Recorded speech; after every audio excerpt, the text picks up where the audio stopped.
পঞ্চগড়ে ইলিশ এত অ্যাভেলেবল ছিল না। আমি আমার বাড়িতে যে পহেলা বৈশাখে ইলিশ খেয়েছি এরকম আমার হয়নি। এটা এদিকে খুব স্বাভাবিকভাবে প্রতুলতা একটু কম। একদম গ্রামে বড় হয়েছে, আমার জীবনের প্রথম 17 বছর একদম গ্রামে কেটেছে। এটা জেলা শহরও না বা উপজেলা পর্যায়েও না, একদম গ্রামে। আমাদের বাসা থেকে ভারতের সীমান্ত 3 কিলোমিটার মতো হবে ডিস্টেন্স। তো ওই জায়গায় যে আমার কাছে মনে হয়েছে যে পহেলা বৈশাখ বলতে আমরা আমাদের সংস্কৃতি কালচারটাকে যেভাবে প্রেজেন্ট করতে চাই, ব্যাপারটা হচ্ছে মানুষটা যতটা বেশি প্রেজেন্ট করতো তার চেয়ে বেশি ওন করতো, ধারণ করতো এই বিষয়টা।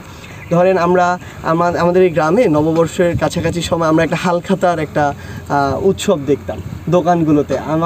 আমার মনে আছে যে আমাদের বাড়িতে কোনো হালখাতার কার্ড আসলে আমার চাচ্চু হোক, আমার বড় আব্বু হোক কিংবা আব্বু, আমি বলতাম যে আমাকেও যেন সাথে নিয়ে যায়, কারণ সেখানে ওই যে বিভিন্ন খাবার টাবার দিত। আবার বাড়িতে যেটা দেখা যায় যেত সকাল সকাল, আসলে আমাদের এই উত্তরবঙ্গে স্পেশালি পঞ্চগড়ে ইলিশ এত অ্যাভেলেবল ছিল না। আমি আমার বাড়িতে যে পহেলা বৈশাখে ইলিশ খেয়েছি এরকম আমার হয়নি। এটা এদিকে খুব স্বাভাবিকভাবে প্রতুলতা একটু কম। কিন্তু যেটা হয়েছিল আমাদের জায়গা থেকে আমরা দেখতাম শীদলের ভর্তা মাঝে মাঝে হতো, যেগুলো এদিকের ঐতিহ্যবাহী।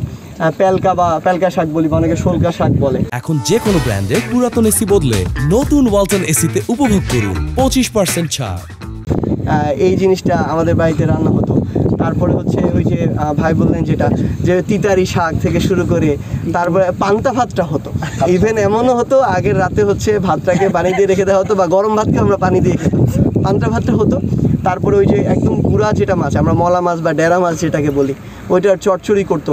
মানে একদম গ্রামীণ যে খাবারগুলো, যেগুলো সচরাচর আমাদের এদিককার ঐতিহ্যবাহী, ওই জিনিসগুলো হচ্ছে আয়োজনটা থাকতো। কিন্তু আমরা মনে করি যে আসলে খুব স্বাভাবিকভাবেই দেশের জায়গা ভেদে কিংবা হচ্ছে অবস্থান ভেদে কিন্তু কালচারটা কিছু ডিফারেন্ট হতে পারে। সো প্রত্যেকটা কালচারই আমাদের সংরক্ষণ করা, আমার মনে হয় যে আমাদের একটা ইতিহাস ঐতিহ্যের অংশ। সো আমাদের এই কালচারের প্রতি যেন রেসপেক্টটা থাকে, এবং সবচেয়ে গুরুত্বপূর্ণ হচ্ছে যে শো অফের জন্য যেন বাইরের যে অপসংস্কৃতিগুলো রয়েছে সেগুলোকে যেন আমরা এই একটা কালচারের অংশ না বানিয়ে দিই, এবং আমরা এটাও যেন না করি যে একজনের কালচার আরেকজনের উপর চাপিয়ে দেওয়ার যে আমাদের একটা মানসিকতা, এগুলো থেকেও আমাদের বের হয়ে আসতে হবে। সবার কালচারের প্রতি আমাদের যে শ্রদ্ধার যে জায়গাটি, সেটি আমাদের প্রদর্শন করা উচিত।